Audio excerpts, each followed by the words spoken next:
brand new horror film, which is about to hit theaters this upcoming Friday in limited release. This comes from writer-director James DeMonaco, who directed the first three entries into the Purge franchise.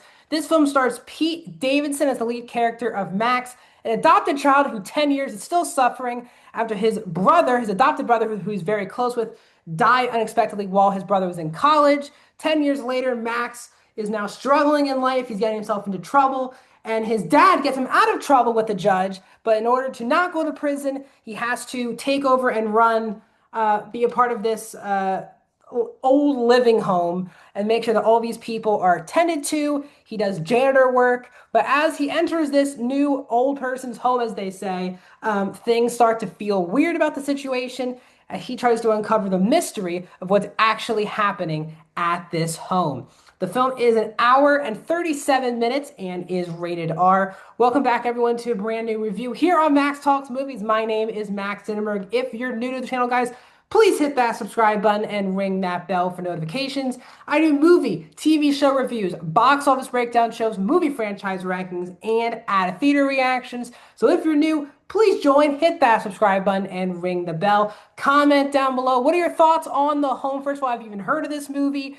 Were you like me, saw this movie at the AMC Scream Unseen, or is this movie you're gonna feel like you want to watch at home instead of going to the theater? Love to hear your thoughts about The Home in the comments section down below.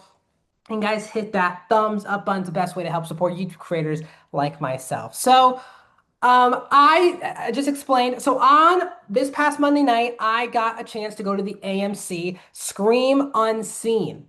And the runtime was an hour and 41. You knew obviously that it is a horror movie because it's not the screen unseen, it's the scream unseen.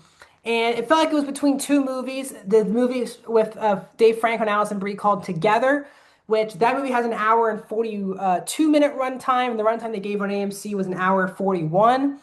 And this was the other option. It was an hour and 37. But I think most people expected it to be that Alison Brie Dave Franco movie. And that trailer did play before this movie. And I saw a lot of people already in my theater because, again, it's really like $5 to $7 to get in.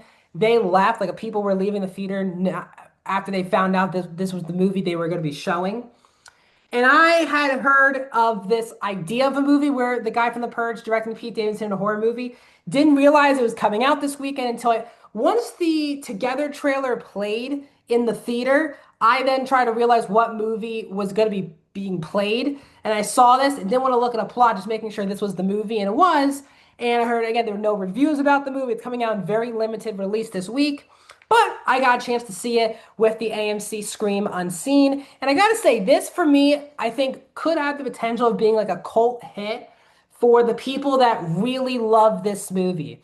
I am someone who had honestly a blast watching this movie. This is definitely more of a thriller, like a real, there's horror elements, but it's not the horror cliches where there's boom, the whole movie is not like reliant on jump scares or things of that nature.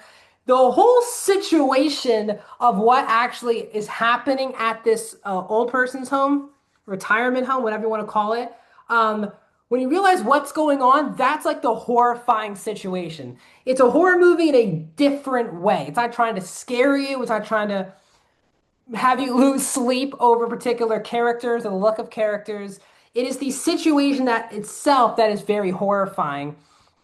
And this is not the most like original movie. I have seen horror films with elements of this. I think the most that comes up, not from like a race situation, but just from a way things turn out, is it's a very get out-ish situation, what's going on, and you'll understand that when you see the movie.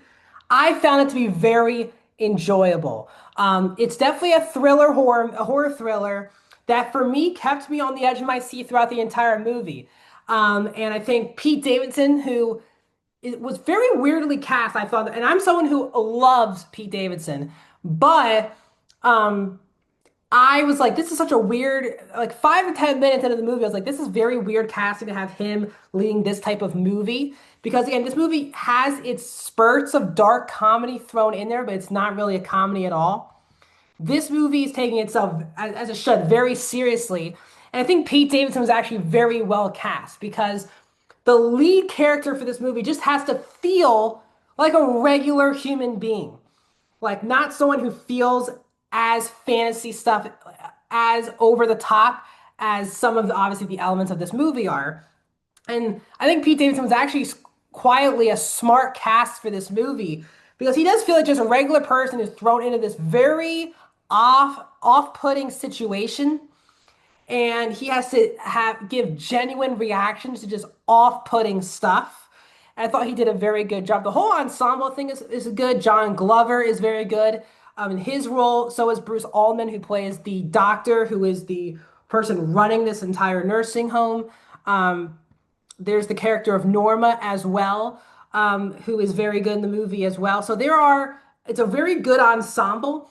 I think what makes this movie, in my opinion, stand out is that it's not that I'll just say this. There are some crazy stuff that happens towards the last like 30 minutes of the movie. What makes the movie off-putting is that there are some elements of just old people that really works in a horror movie. Like in this movie, it's not like the old people are acting totally weird for bits, and sometimes they're just in like a acting lesson or they're going to a party, and but something still feels off about the film. That's what it does a really good job of. The moment the movie gets into when Pete Davidson's character moves into this home, right away something feels off. And so many movies struggle putting you as an audience member in that feeling where you know something is just not right with the situation and you're following along with the character who is not being stupid, is also understanding that something is off also the moment he gets into the situation. That I enjoyed. This movie has an extremely satisfying third act that had my entire theater hootering and hollering, like cheering during big portions of the third act of this movie. It is very satisfying to watch if you cared about the movie that is set up. The movie does, it's an hour 30. It's definitely a slow build trying to set up the pieces of what's actually happening.